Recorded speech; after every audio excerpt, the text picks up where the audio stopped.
Australia. Not too bad.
What?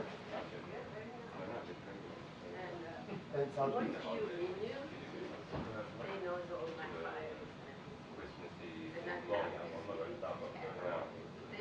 Okay, perfect. I'll let you know.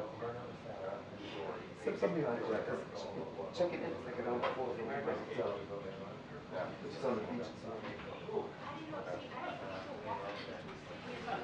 If you want to bring your swimming suit for that, you know, I'll do it.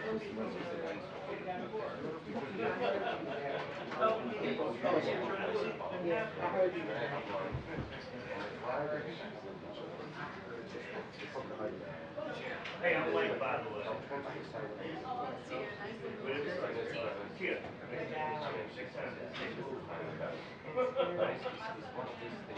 Hey, man, can you see that too again? Hey, how are you?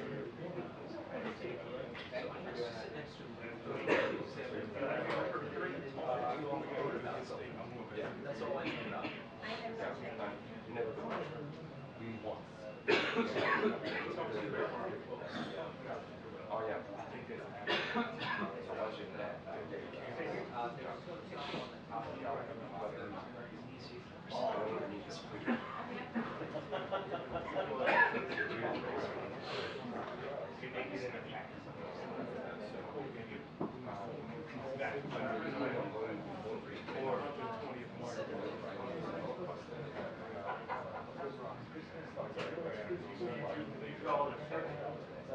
Yeah.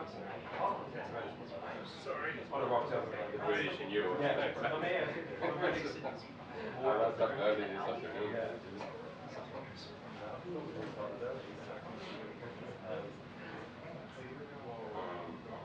No, she's at 7. So I guess people. And then she's gonna go on this week. I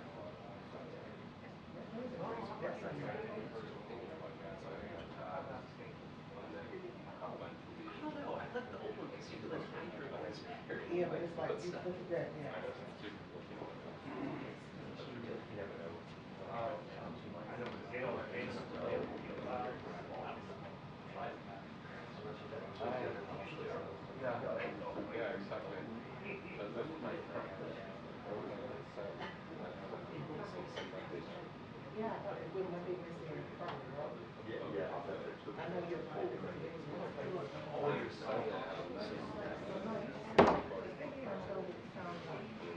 I got in your seat.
That happens.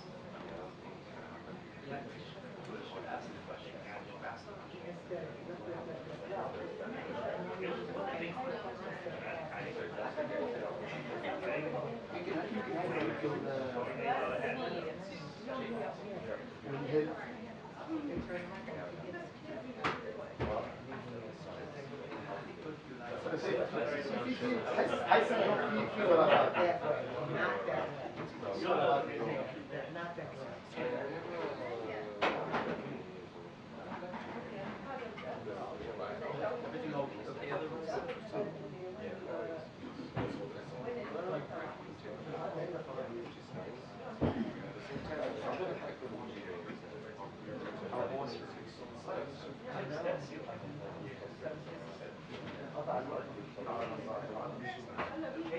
Who you in the studio of? Well, yeah, go back to the Oh, no, because we. No. Huh? No, I don't want to. I just want to make sure that I'm not in a shot or what issue. I have no clue. I know I can tell you where I'm from.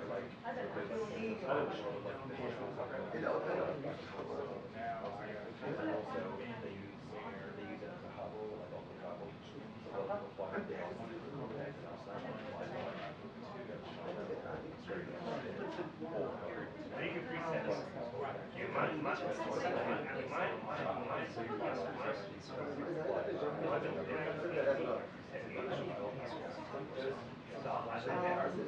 That's true. Very true.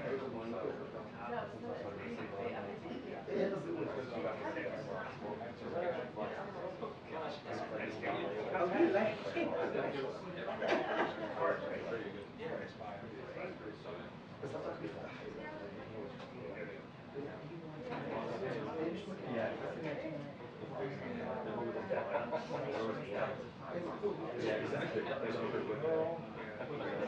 She knows she's in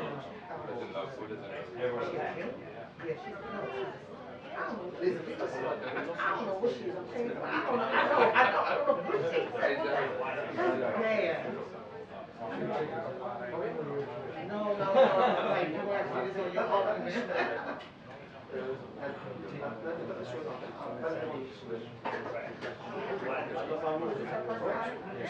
Amen. That's good. It's lovely when parents see. That's the perk. The only perk.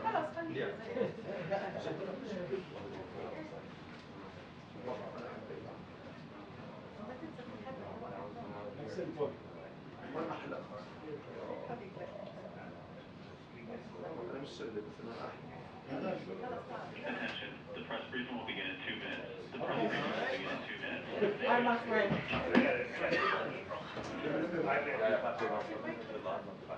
You what? Oh no.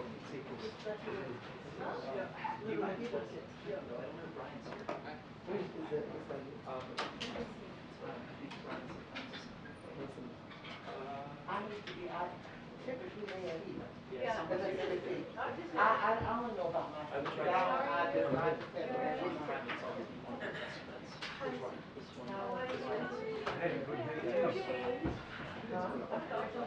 Thank you. Yeah. Yeah.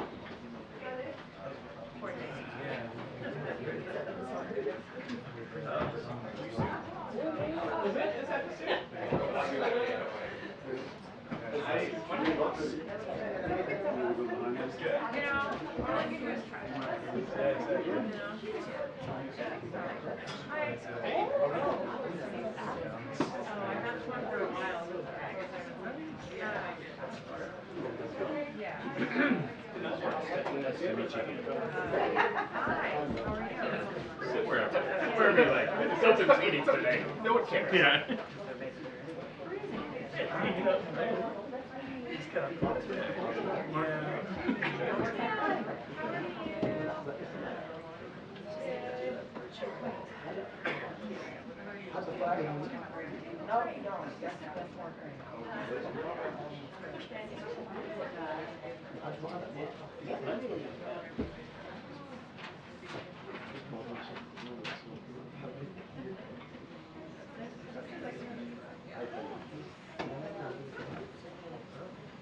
Where's the heater?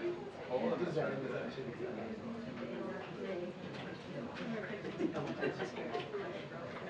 61.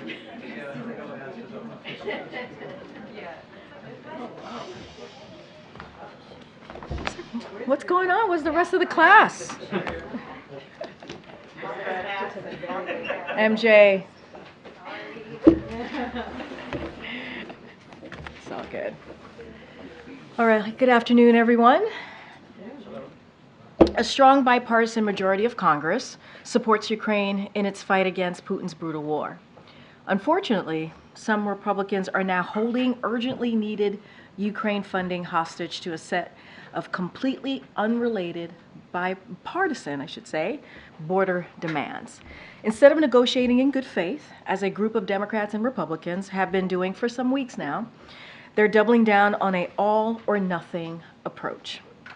Now let's remember the president's request that the Senate is voting on includes funding to secure the border with 1,300 additional CBP agents and tools to stop the flow of fentanyl. Democrats have put bipartisan compromises on the table, but Republicans are playing chicken with our national security. If they don't get 100% of their extreme demands, they'll block critical border funding and kneecap Ukraine on the battlefield, damaging our national security. As the president said, the world is watching and history will judge Republicans for what they do at this moment. If they continue to make extreme demands, Putin will be much more likely to succeed in Ukraine and more countries will be at risk. Congress cannot let Putin prevail. The stakes are just too high. Now, we are tracking the horrific string of shootings that took place in Texas yesterday, and our thoughts are with the 6 victims who lost their lives, as well as several others who were injured, including 2 police officers. We have multiple federal agencies supporting local authorities who are leading the response and investigation efforts. And we are deeply, deeply grateful for the courageous efforts in apprehending the suspect who is now in custody. As the president has said time and time again, we must all do more to stop this type of violence. President Biden continues to take executive action and swiftly implement the bipartisan Safer Communities Act, but we need Congress to take further action to establish universal background checks, pass a national red flag law, and ban assault weapons. We cannot become complacent here. There's too much at stake. Today, the second gentleman will echo those sentiments at the 11th Annual National Vigil for all victims of gun violence.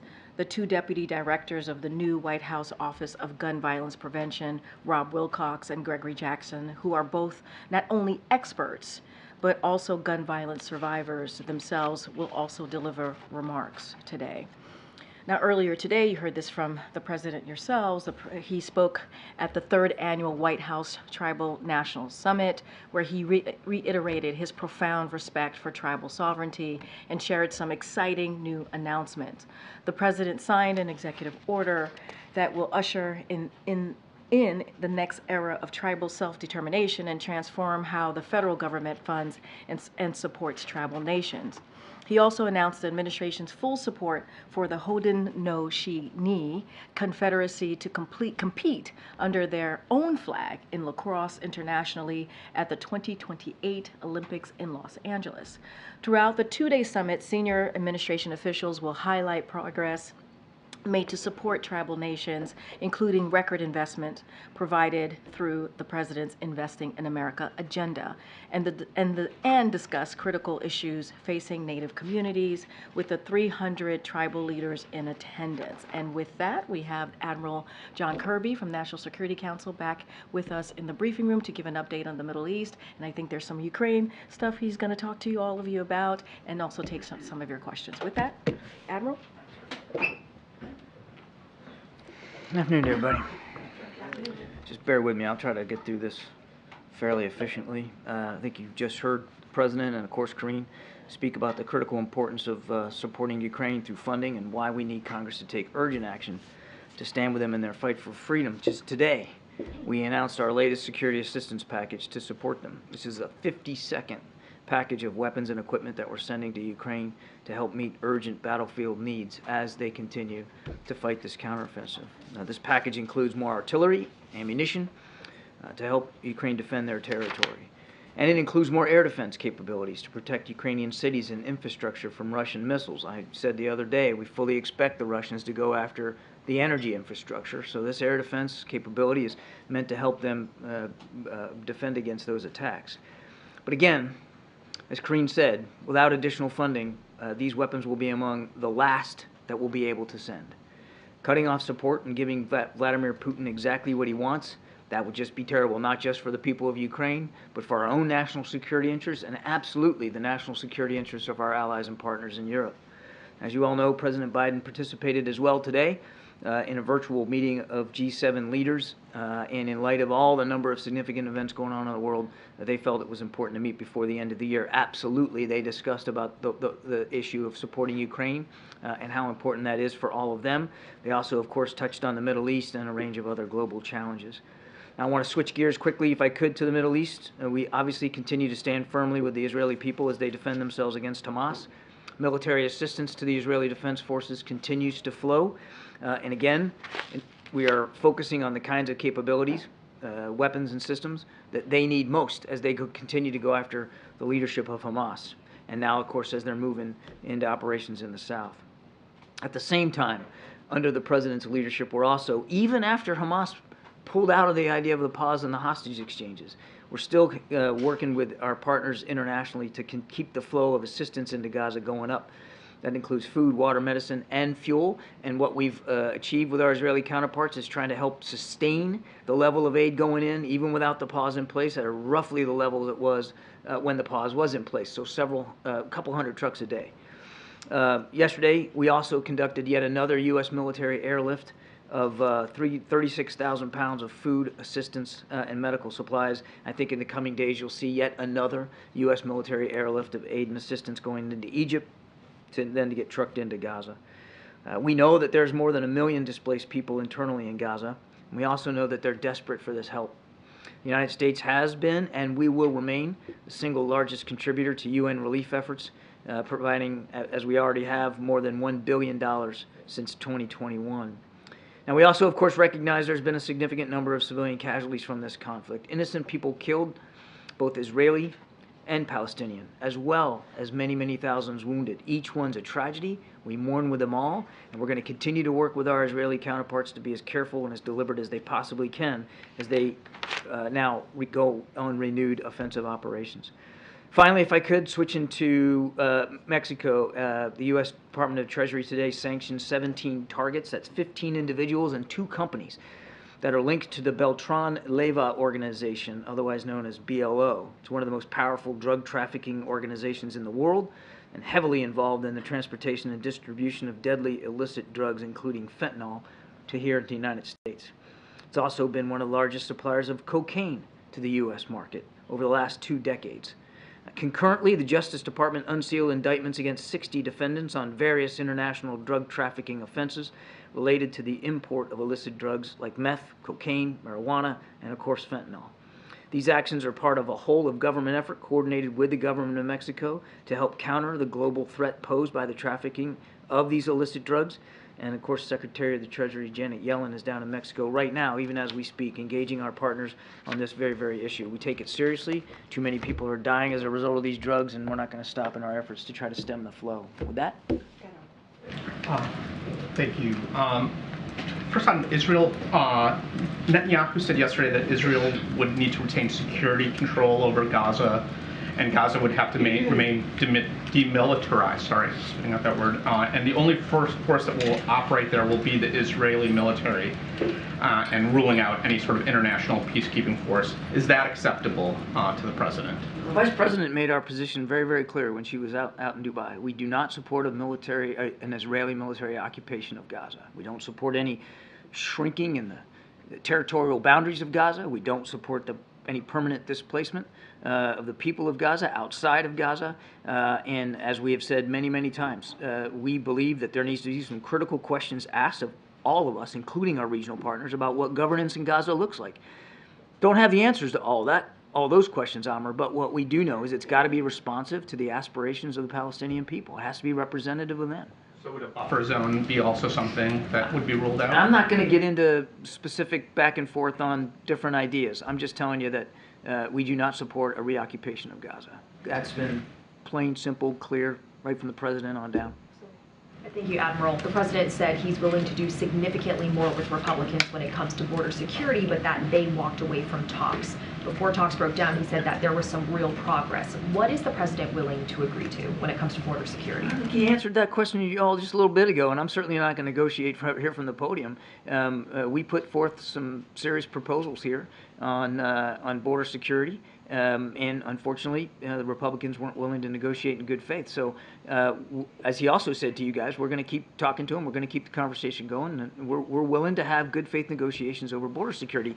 I would add, though it probably doesn't need to be added, that in this supplemental request that we're asking Congress to take up, there's some $6 billion there devoted to DHS and other border needs, including support to HHS. It's not like the President was just whistling past the graveyard when it came to border security. It was part of his urgent national security request in the first place. Can you talk a little bit about the specific sticking points and what key Republican proposals the White House is against? No, I'm not going to get into negotiating here from the podium. And the President also talked about how if Putin were to take Ukraine, he wouldn't stop, and eventually it could even lead to U.S. troops fighting Russian troops. If this aid does not get passed, how likely is that scenario?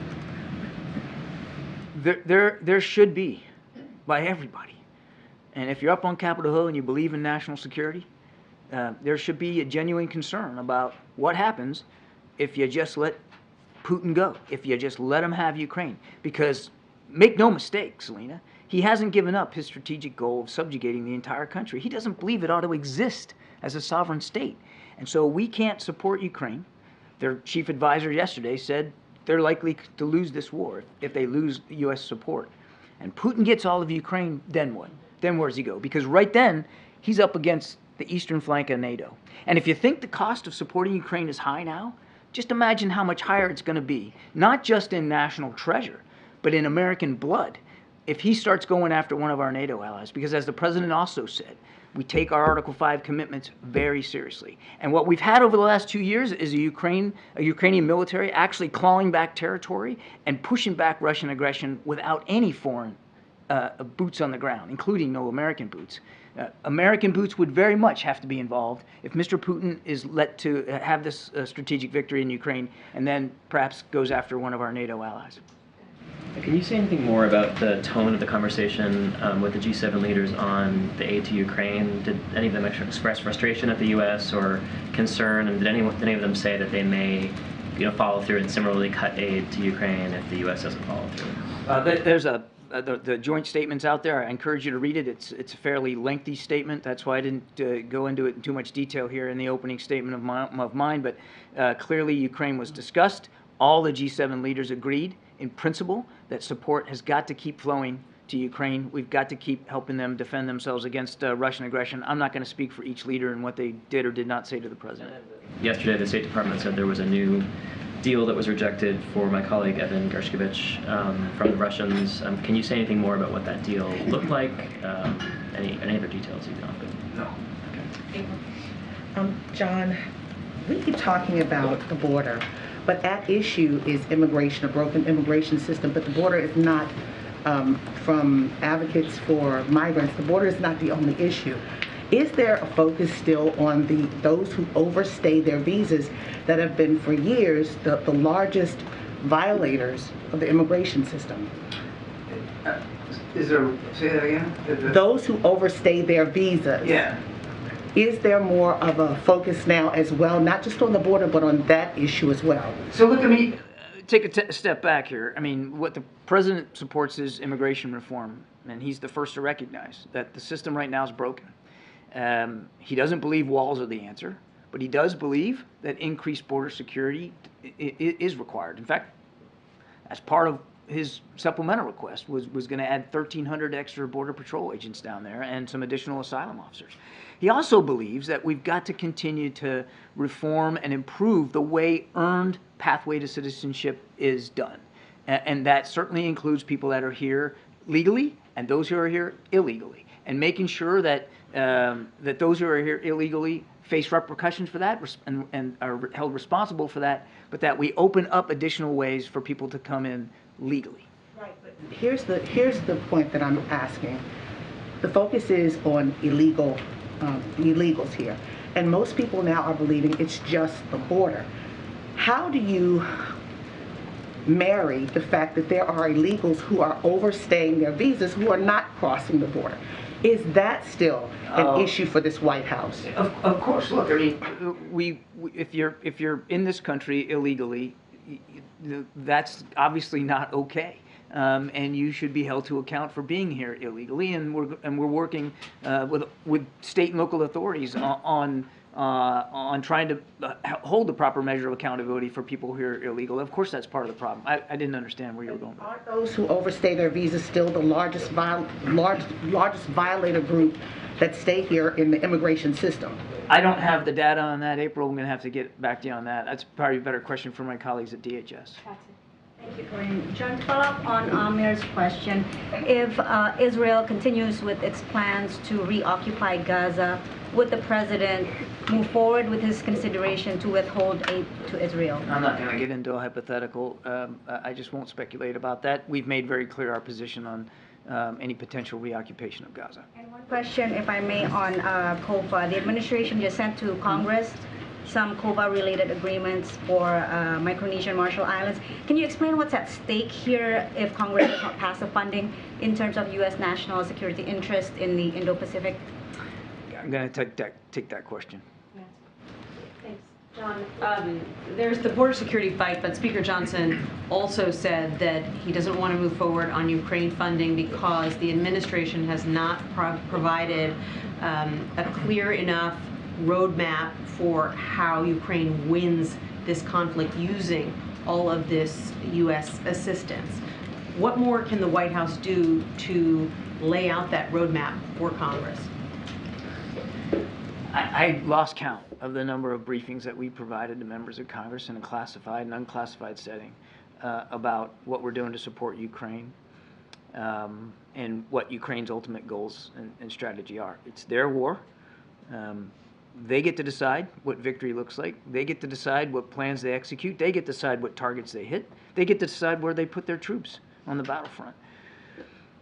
But let me put it clearly. We want Ukraine to be whole and free. We want their internationally recognized borders to be respected by everyone, including especially Russia and Mr. Putin. There shouldn't be a single Russian boot on Ukrainian soil. We've been clear about that. Number two, as Ukraine continues to fight for that outcome, we're going to do everything we can to make sure they've got the tools and the capabilities to do that. And that assistance has been evolving over time. I have been talking about this myself from 2 different podiums now. It's been evolving over the last 2 years as the war has evolved. And we have been nothing but transparent with Congress about each and every security assistance package that has been delivered to Ukraine. Every single one of them, including the one I just talked about, is done in full consultation with members of Congress. Number 3, the issue of accountability. We actually share the concerns over that. We've been sharing concerns over accountability of those systems and those weapons since we started giving them to Ukraine. And I'll tell you something else. The Ukrainians are also concerned about that. They've said that they also want better accountability in their own system for where these munitions and these systems are going. And we have added personnel to our embassy, military personnel into our embassy staff for that purpose alone, to work with the Ukrainians on accountability. The last thing I'll say on this is, it's a war. And if you think you can count where every single artillery shell is going and every single bullet that's fired, then you're dreaming. It's a war. It's combat. Now, we're doing the best we can to account for the aid we're giving them and how they're using it. We're giving them training on how to do it, and we're even doing retraining on how to do it, including some pretty sophisticated systems like Abrams tanks and now F-16s.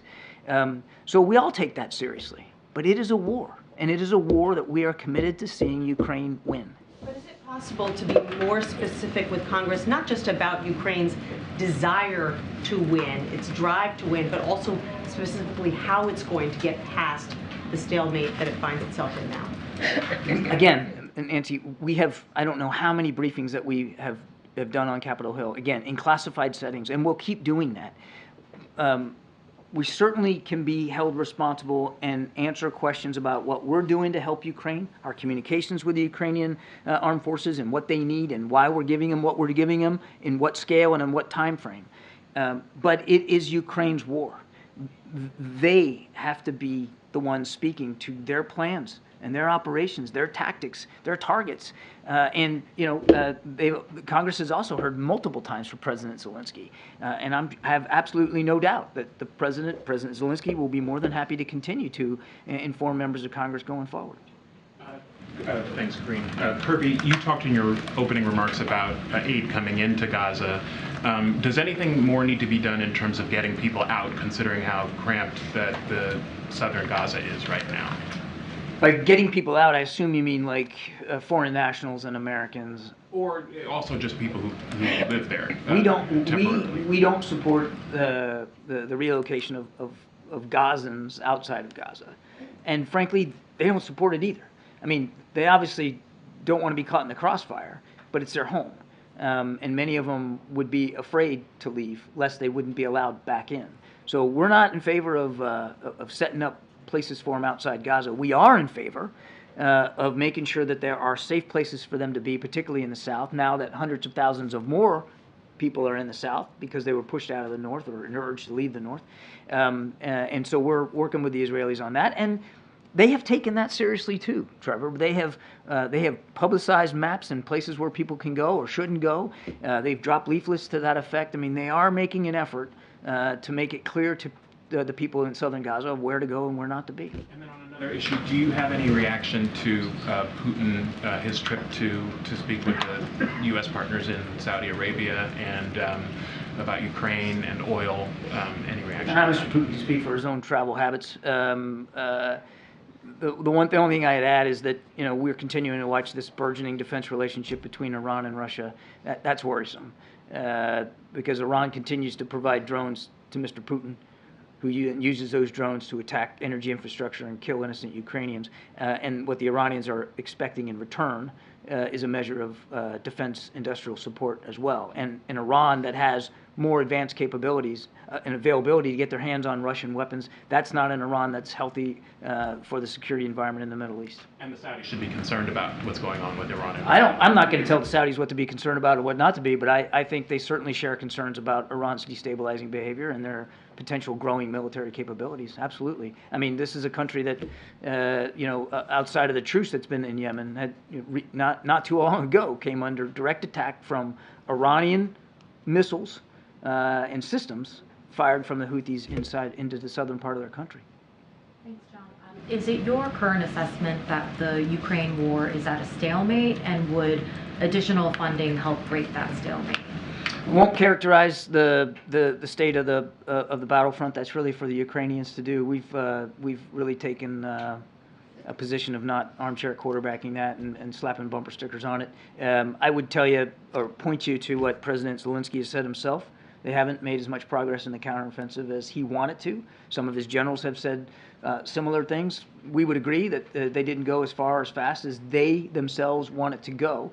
And again, as winter sets in, I don't think we should expect, any more than we did last winter, that the fighting's just going to stop. These two sides will probably keep at it. Right now, there's not a lot of movement on the battlefront, either in the east or in the south. But the Russians have made it very clear that they're not just going to sit in camp all winter, that they want to go on the offensive. And they've got the advantage of manpower that they can throw at this stuff.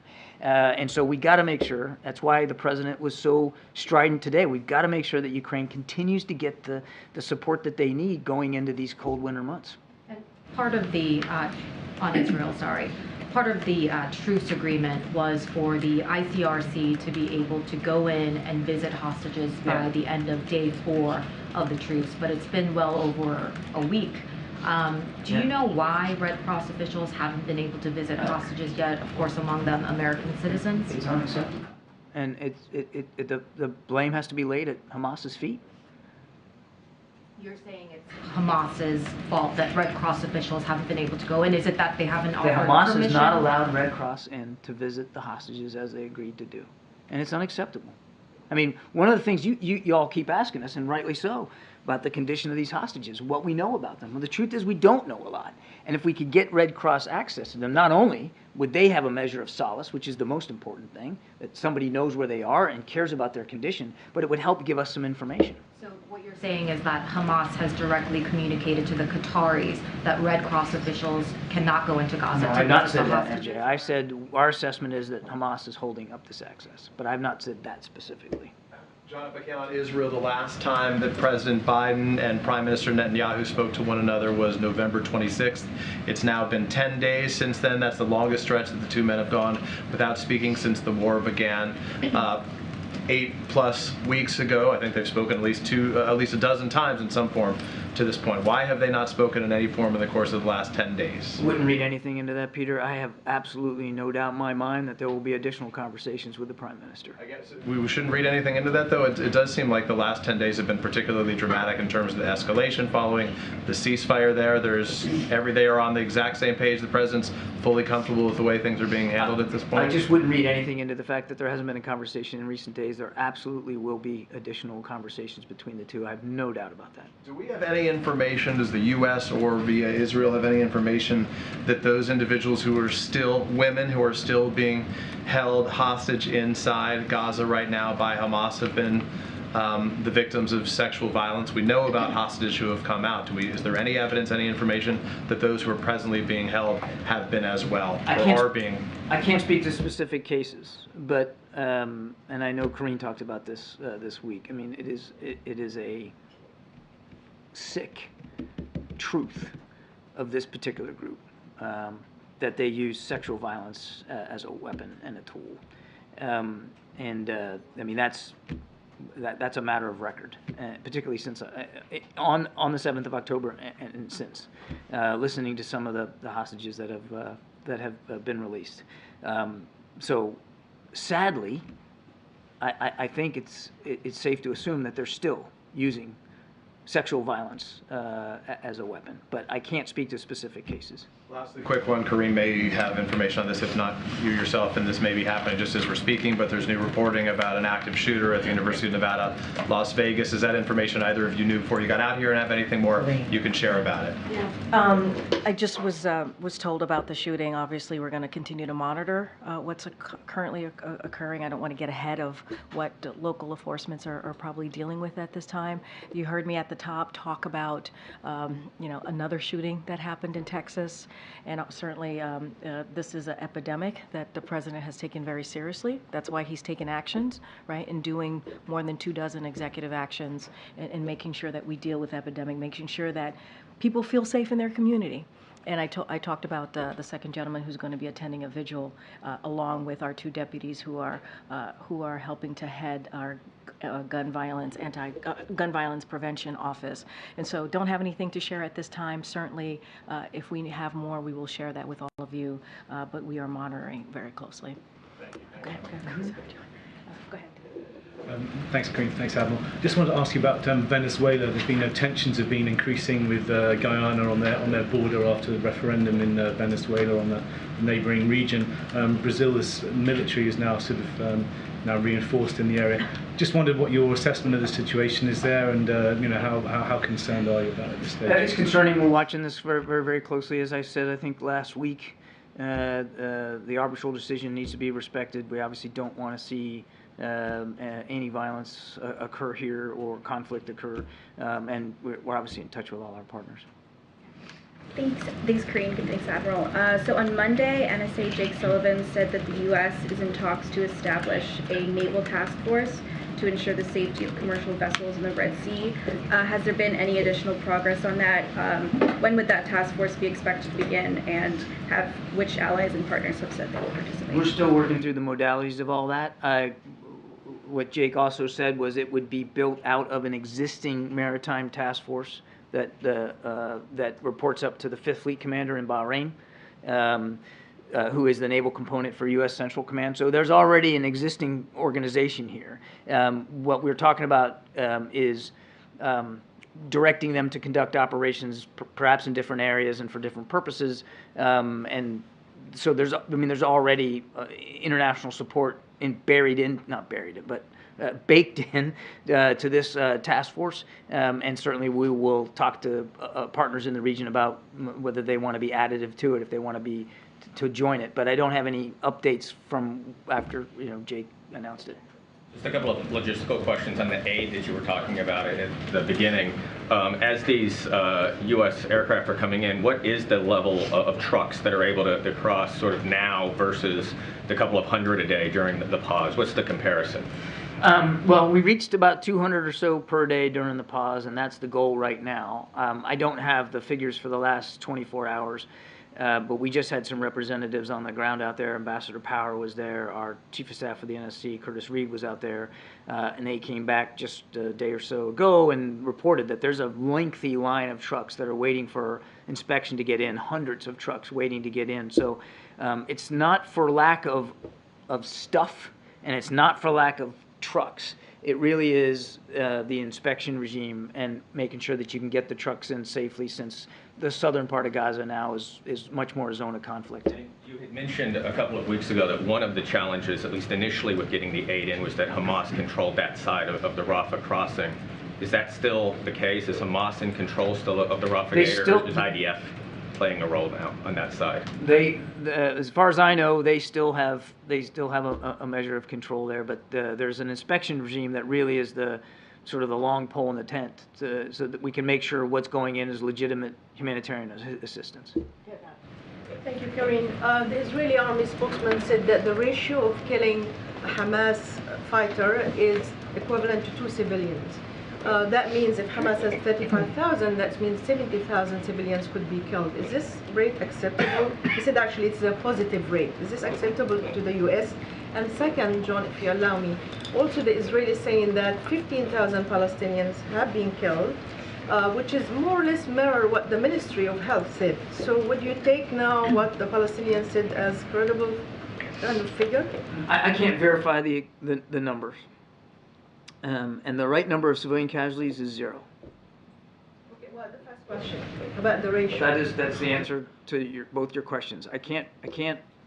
The right number of civilian casualties is 0. I'm not going to speak to the ratio that the IDF is putting out there. The right number of civilian casualties is 0, and I can't verify the 15,000 number. We've said many, many thousands have been killed. Thank you, Karine. Admiral, is the Lebanese army that is supported by the U.S., we receive millions of dollars over the years of military aid. Is it part of the war? Is it part of the conflict? Because Israelis carried an attack against a Lebanese army base in south of Lebanon and killed some soldiers. Is it acceptable? I didn't follow the first part of your question. Israeli airstrike carried an attack against Lebanese army base in the south. Is it acceptable?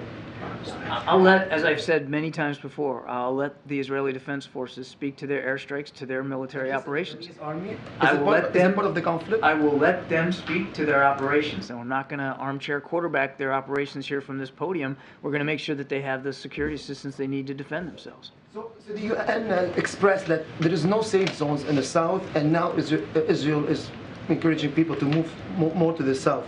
So is it a collective punishment again? And we're going to see more civilians dying in the south because there is no safe zones? We don't want to see a single more civilian killed. We don't want to see a single more civilian injured. We don't want to see damage to civilian infrastructure like hospitals. And we have made that case, and we'll continue to make that case to our Israeli counterparts. But you don't want to see, but nothing is changing on the ground. The CNN producer lost 9 members of his family today. Killing journalists, over 60 journalists died on the ground, even in South Lebanon. They're not a target, they were clearly journalists. What's really happening? So if we call Hamas a designated terrorist group killing civilians as a non-sector player, is it also Israel acting like a terror state, killing humans, civilians, unarmed people, journalists every day? So again, we don't want to see civilian casualties. And sorry, just one more point. It's okay. I don't know if this is going to answer your question, but Hamas deliberately slaughtered and murdered some 1,200 people on the 7th of October. And it seems like we're all willing to forget that. Deliberately. It was their intent. And to take hostages. That was the purpose of the whole thing on the 7th. Now, we've been very honest with our Israeli counterparts. We want them to be careful, cautious, deliberate. We don't want to see any more civilians harmed on this. But they have a right and a responsibility to defend themselves against that very genocidal threat. And it is not the Israeli Defense Forces' strategy to kill innocent people. It's happening, I admit that. Each one's a tragedy. But it's not like the Israelis are sitting around every morning and saying, hey, how many more civilians can we kill today? Let's go bomb a school or a hospital or a residential building and cause civilian casualties. They're not doing that. They're trying to go after Hamas, and it's a very difficult task. When Hamas, oh by the way, in addition to deliberately slaughtering people, is deliberately hiding themselves in residential buildings, in hospitals, in tunnels, putting the innocent people of Gaza directly in the crossfire. Now you tell me, is that right? Is that right? Please, sorry. I think we got to move on. Yeah, sorry. They killed a colleague of mine. She was reporting live. She was.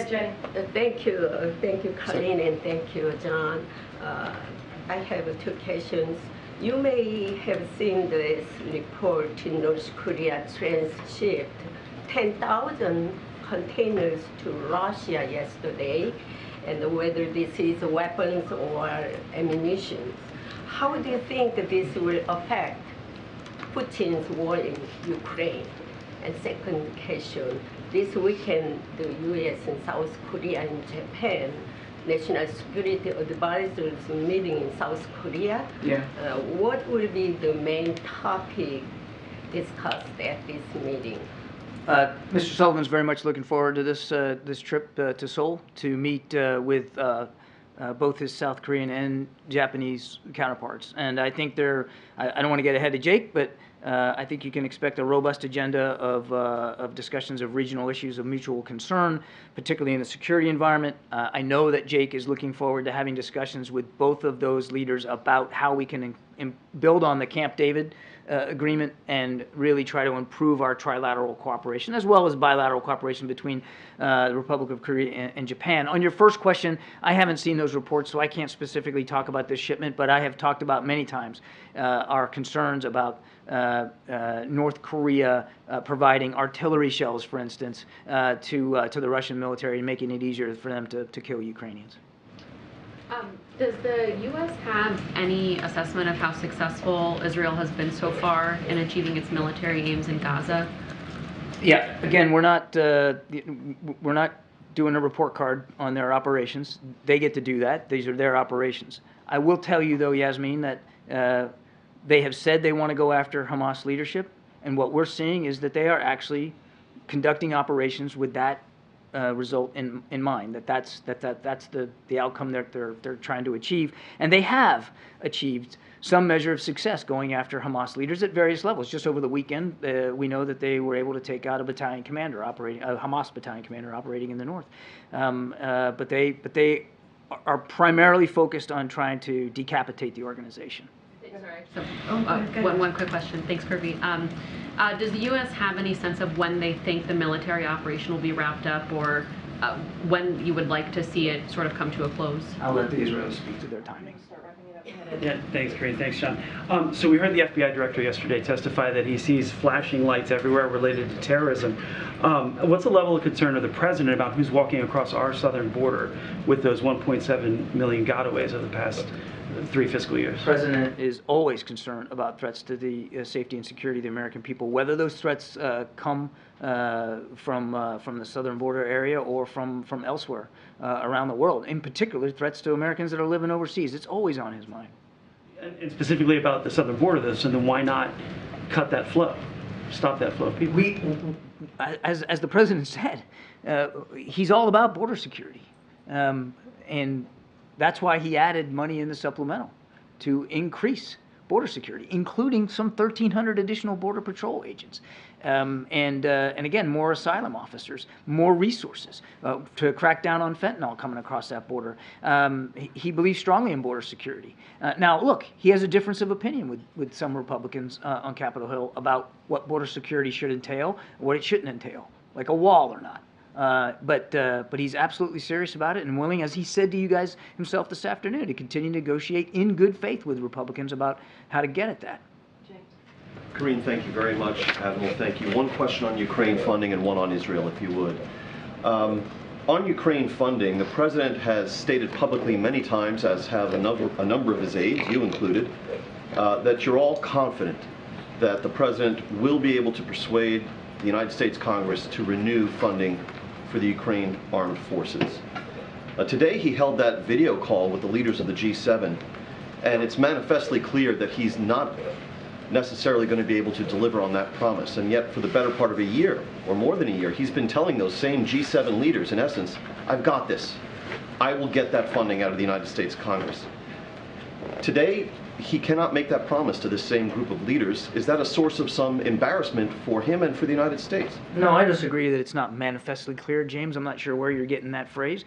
The president remains confident that support to Ukraine is important for our national security interests. He remains confident that he's going to continue to work with members of Congress to get this done. He said so himself in those comments.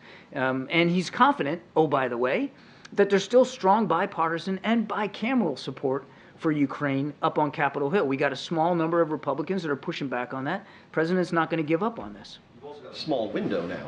Well, the window's definitely getting smaller. I've been saying that for weeks now. The runway's getting shorter and shorter, and we've got basically to the end of this month. On Israel, does President Biden regard Prime Minister Netanyahu as a capable or even a great military leader? The president respects the position that Prime Minister Netanyahu is in. This is a man he's known for many, many years.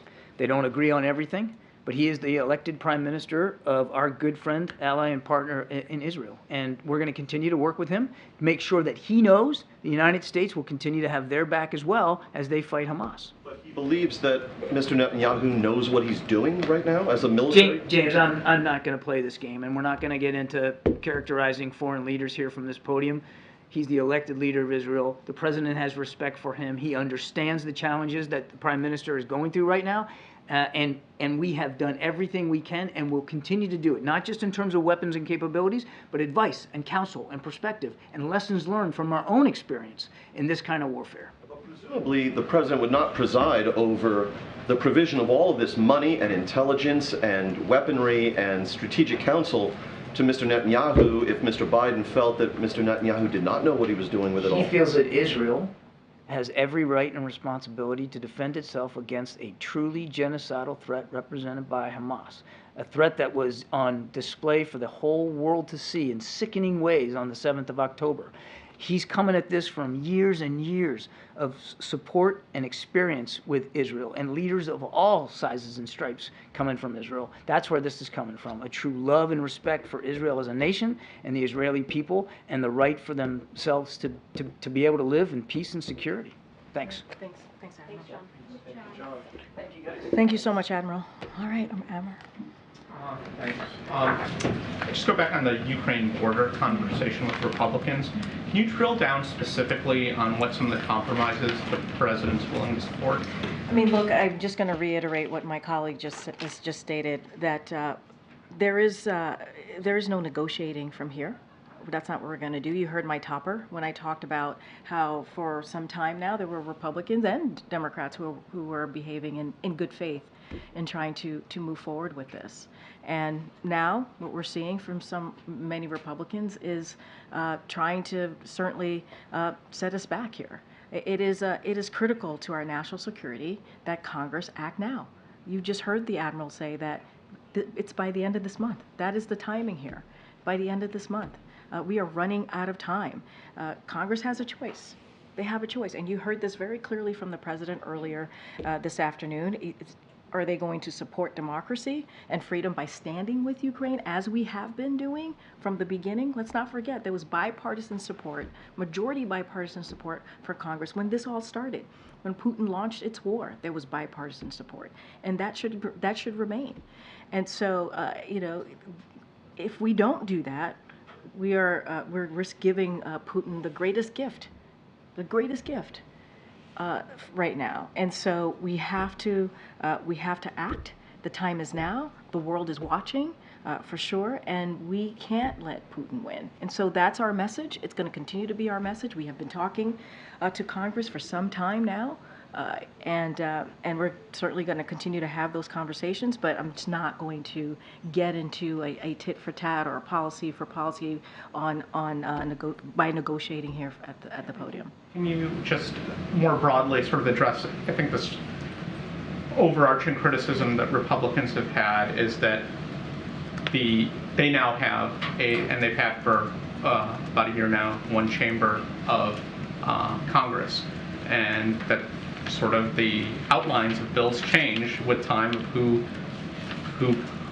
has the White House, who has control of the chambers. So is the White House essentially acting in good faith and just acknowledging that this is a different Congress than that you guys had at the start of this presidency, and how you're going at this? I'm not understanding the White House having to act in good faith. What I can tell you right now is that we made it very clear. There was a letter that was put out on Monday by Shalanda Young, obviously the director of OMB, and there is no, magical pot of funding available. We have a country, Ukraine, that is fighting for their democracy, that is fighting for their sovereignty. That is incredibly important. They are fighting against an aggression that they have seen, right, for almost 2 years from Putin. And that is what matters here. That is, we have to understand that, yes, in the beginning there was a bipartisan support. Let's not forget the Speaker Johnson himself, talking about a new Congress. This is the Speaker, and he said, and I'll quote, "We can't allow Vladimir Putin to believe it would stop there. We're not going to abandon them." This is coming from the Speaker of the House, right? The Republican leader of the House. On the and I apologize for being so inarticulate, but on the border aspect of this, Republicans are saying you just don't have both chambers of Congress. You got to be willing to go along with a more conservative bill. That's just the nature of the moment. But here's the thing, we probably should not be making this a partisan issue. We shouldn't, and they're blocking funding. Right? There's a reason why the president put border security in this national security supplement, because we believe it's incredibly important. From day one, the president put forward a comprehensive immigration policy to try and deal with this. But Republicans are playing politics with this. They're playing politics. I'm not going to negotiate on the provisions they're asking for, the policies that they want to change. I'm not going to get into that. But there's a reality here. There's a reality here. And I talked about how there have been senators have engaged in good faith in negotiations. There have been, right? Democrats have been bipartisan compromises here. They have been some good faith negotiation happening in Congress. But then what you hear from Republicans yesterday is they are doubling down yet again. And so, look, we have been taking this very seriously and trying to deal with this border security issue. This is an issue that has been happening before this president came into office. Democrat and Republican presidents have had to deal with this. The system is indeed broken, but they have to take this seriously. They have to. Go ahead, Nancy. On this topic, the president said earlier today that Republicans are holding Ukraine's funding hostage for an extreme partisan border policy. Can you tell us specifically what it is about the Senate Republican proposal that is extreme? I mean, look, you heard from them directly. There are certain policies that they want to get rid of, whether it's asylum components of it. They have been very, very clear. And that's extreme. That is changing and making the system worse. But I'm not going to negotiate. I'm not going to go point by point and saying like what we're going to agree on, what we're not going to agree on. But it has been extreme. You just hear it from them. You hear it from the House and from some Republicans in the Senate. They have been very clear about this. But we need to actually fix the system. We actually need to make the system, and you've heard us say this, and move forward with a system that is humane and orderly. That's why the president has put forward some of the ways that he wants to move forward with it. That's why he's asked for more additional funding, because we need additional funding to deal with what's happening at the border. But I'm not going to negotiate from here. They have been very clear on the provisions and the policy changes that they want to make. I'm just not going to get into details from here. I don't want you to negotiate from here, but just looking for more clarity. When the president says that he is willing to go further to change policy, what exactly is he talking about? Is he saying that he's open to curbing humanitarian parole authority? I'm not going to get into the specifics, but all you have to do is listen to what Republicans are saying and how extreme that they are sounding, right? And what they're doing is they're saying we have to move forward in an extreme border negotiation ways, right, with their policies, and hold and kneecap Ukraine funding, which is something that we have to move forward with. We have to make sure that Ukraine gets the funding that they need. I'm just not going to get into specifics. They can speak for themselves. They have been. The president's policies, not them. What is the president when he says he wants to change policy? I've been very clear. What does he mean? I'm not going to negotiate from here. They have been senators, Republican senators, the House Republicans have been very clear on what they want to change. I'm just not going to get into details and specifics from here. Go ahead. On the border negotiations, when was the last time that the White House spoke to Senate Republicans about this issue? I don't have a timeline of conversations. I can tell you that there is always multiple conversations happening pretty regularly from our Office of Legislative Affairs, from folks here in the White House with members of Congress on an array of issues. I just don't have a breakdown on when conversations have been happening. Affairs is running point on this issue. Absolutely, and that's where it comes out of Office of Legislative Affairs. Anything on the books as far as a future meeting or negotiations with Senate Republicans on this issue? I don't have any specific calls or readouts or meetings to lay out for you. As you know, the OMB director, Office of Legislative Affairs, you have the NSC, Jake Sullivan, who have had multiple conversations on the national security supplement more broadly, obviously also with Director Young also talking about our domestic supplemental asks as well. So those conversations, right, as we have been asking for these emergency needs, have been happening for a few weeks, for some months now. And so that I can tell you, we've talked about that. I think some of you have reported times that they have gone to the Hill and had those conversations. I just don't have a timeline to lay out to you on when those conversations have been. And then one other Capitol Hill issue, there was a new piece of legislation that was introduced by Democrats in both chambers that would allow for people who've been convicted of felony to vote in federal elections.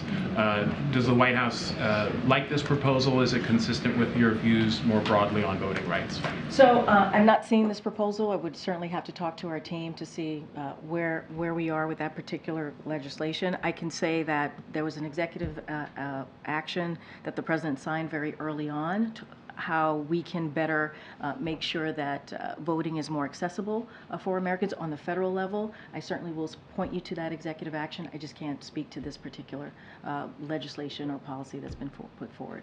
Okay, Karine, I wanted to ask you about this congressional hearing yesterday where a number of college presidents were asked about anti-Semitism on their campuses.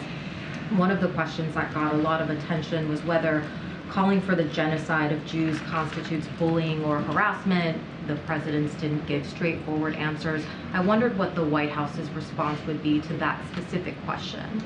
Yeah, and so look, and you all know this, and I think the president has been very clear. He's had total moral clarity on this, and the president has set an example for all leaders during this gut-wrenching increase in anti-Semitism. He certainly he's spoken very forcefully against it. Calls for genocide are unacceptable. It's vile. And it's counter to everything this country stands for. I can't believe I even have to say that. I can't believe I even have to say that. I shouldn't have to. You know, and we've talked about this. We have witnessed the worst massacre. On October 7th, we witnessed the worst massacre suffered by the Jewish people since the Holocaust. And the latest in a heartbreaking pattern that goes back thousands of years. So statements that advocate for the systemic murder of Jews are appalling, and we should all stand against them. We should all stand against them. And so just on the human side of things, you're talking about human dignity, right? You're talking about the most basic values that unite us as Americans. And so I should not have to be saying this at the podium. This should be something that this should be who we are, right? And how we move forward. We should be calling out this type of hate. Just because these college presidents had a hard time giving straightforward answers to these questions, I'm just wondering if a White House employee were to, for example, call for the genocide of Jewish people, would that person be reprimanded? Well, what I will say is that is something that we do not stand for, right? We do not stand for calls for genocide. That is unacceptable. That is vile. We will call that out.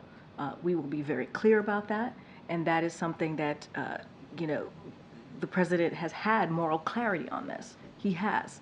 And so anti-Semitism is unacceptable. It's unacceptable, and we will continue to be really, really clear about that. It doesn't matter if you work in this administration and you make those type of vile comments, we will call that out. We will call that out. I don't want to get into hypotheticals, but that we are very clear where we stand here. Very clear. Why do you think it is that these college presidents... I can't speak for these college presidents. I cannot. They have to speak for themselves on this. Thank you, Karine. The president has made defending democracy a key part of his presidency. What does he make of the former president's comments, Donald Trump's comments, that he would not be a dictator except for on day one of a second term? Look, I can't speak to the former president's comments. Obviously, he is now a candidate in the 2024 election, so I want to be really mindful. There's a hatch act that I have to follow. But look, what I can say is that the president, when this president decided to run in 2019 and also in 2020, he was very clear. He was very clear on what he was seeing, right? He was seeing that our democracy was under attack, our values was under attack, and he believed that we needed a different view from what we were hearing from that president at the time. And so he's always believed in the importance of protecting democratic values and certainly protecting our rights. And it's not just us, it's majority of Americans. We saw that in the results of the election in 2022, in that first midterm under this president.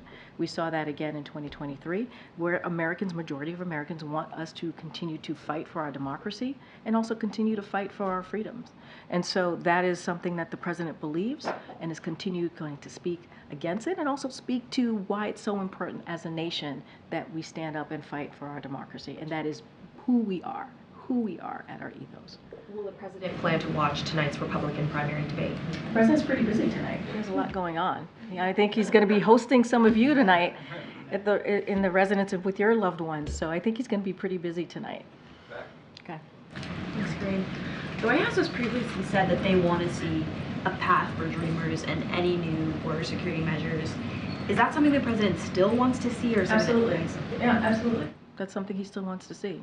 Remember his first comprehensive immigration policy that he put forth on day one. That is something that he wants to see. But is that still practical right now? I mean, look, we got to continue to make sure we ask Congress to act. You know, I mean, this is a president who certainly is optimistic. And so certainly he's not going to hold us back from pushing forward on something that is important for this country, important for those dreamers who have been here for some time, have been part of the American experience, and we believe that they should have a path to citizenship. Does the White House have any comment on former Speaker McCarthy saying that he's going to step down at the end of the year, and the kind of narrowing Republican majority that's going on in the House? So yeah, I do have a couple things I want to say about that. The President wishes Speaker McCarthy well and congratulates him on a career of service.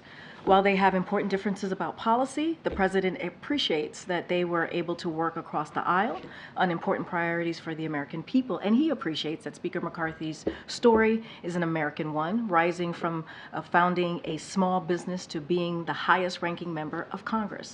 The President also congratulates Speaker McCarthy's wife, Judy, and their children, Connor and Megan. I don't have anything else to add to that, but that is our statement on the former Speaker's statement. Jackie. Thank you, Karine. Should those university presidents resign? That is not for us to decide. Well, what I can say is give the moral clarity of where the president stands on this. It is sad. It is sad that I have to be asked about those comments that they made, or answering a question that should be very easy to answer, right? It should be very easy to stand up and say, we, of course, we're going to call out any type of genocide, especially as we have seen against the Jewish community. Of course, we're going to call out anti-Semitism. I can't speak to how their process runs. That is not for me to speak to. And hearing your strong answer, standing firmly against anti-Semitism, though, why is it not appropriate for the White House to stand firmly against anti-Semitism by calling for the resignations of those? Because it's a private. Some of them are private universities, right? They have their own process. We do not get involved in private university process and how they run their university. But what we can be very clear on and give moral clarity and call out and being asked that question, we can say, no, anti-Semitism is unacceptable. It is unacceptable. What we saw on October 7th, the slaughtering of innocent people because of who they are and what they believe, that is unacceptable. That is unacceptable. Should their codes of conduct at the very least be updated if they... I don't even know what their code of conduct is, so I can't even speak to it. So that is something for the university to speak to. Can you explain what the deal is with this intern letter? I've seen some reporting that there were supposedly some interns that wrote to the president calling for a ceasefire, but there weren't any names on that letter. Has the White House determined if this was in fact White House interns that were writing to the president? Look, here's what I can say. As you stated, it was anonymous. I know this is a painful moment for multiple communities, and that many people have strong views, and this conflict is personal for many people. So we've been clear about Israel's right to defend itself. We've been clear over and over since October 7th about this, in accordance with the laws, right? We've also been clear about that. The laws of war against an active terrorist threat from Hamas. They are a terrorist organization. So Israel should be allowed to defend itself against a terrorist organization. And let's not forget, they want to annihilate Israel. That's what they have said over and over again. So President Biden has been fighting to keep humanitarian aid flowing into Gaza, as well as pressing our Israeli counterparts to do all they can to minimize civilian casualties. That is something that the president has worked on since day one, to make sure that humanitarian aid does get to civilians in Gaza. But as you stated, it was an anonymous, but I can just state more broadly how we've been moving forward with this. Is the president's decision to run in 2024 final? You heard from the president. Obviously, I got to be careful, 2024 Hatch Act, but you've heard from the president on this. He answered this multiple times yesterday. Obviously, it's final. I'm going to take one last one. I'm trying to find somebody. Go ahead. Just following up on Danny's question about Venezuela, is that something the president is dialed in on, and is this something the administration views as a credible threat that they might annex and actually seize territory from? So look, I'm not going to go beyond what the admiral said from here. Obviously, the president is aware of what's going on. I'm not going to go beyond what the admiral stated from here moments ago on Venezuela. Thanks, everybody. We'll see you tomorrow. Thank you.